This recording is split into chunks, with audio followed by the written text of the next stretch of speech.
提到了客家歌剧团黄秀满客家歌剧团这几年非常的活跃，而他们获奖无数，团长黄秀满是功不可没。今天11节的感动时刻，我们就要带您来看看，从10岁就开始学客家戏曲的黄秀满，为什么能够被称为是客家戏曲当中的杨丽花呢？当然也要来看看他是如何在逆境中传承客家文化。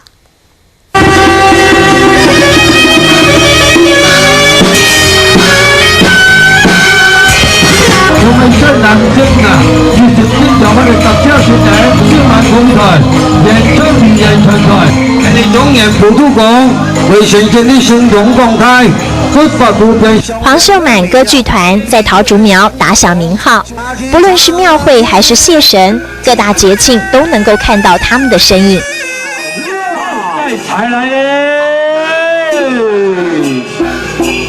台上演员不论是身段还是唱腔都深获好评，因为团长要求很严格，只挑选硬底子的演员当班底。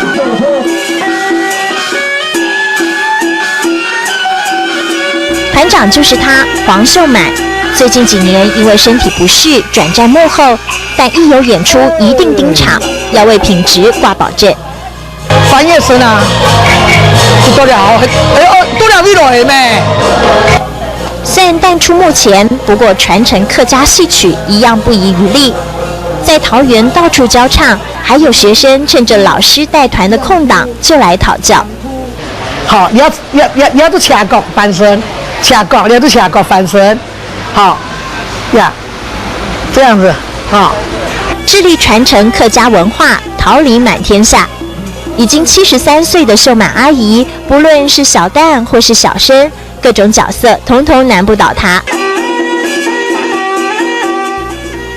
戏路很广，因为她从10岁开始就跟在妈妈旁边学唱戏，22岁她撑起一个家。我就看妈妈演戏啊，妈妈演好的，我也会跟台下人鼓掌。啊，妈妈演悲哀的，我也会哭啊，遗传呐，很爱唱歌。当年的黄秀满在客家庄是无人不晓的戏旦，虽然客家戏曲没落了一段时间，但是他还是选择在1986年复出，发扬戏曲文化。1992年正式成立黄秀满歌剧团。拥有团体优等奖、导演奖等等殊荣，获奖无数。有人说，秀满阿姨就像客家戏曲界的杨丽花。先把你呀，秀满阿姨拥有客家女性的坚韧精神，对客家戏曲的贡献更是超过一甲子。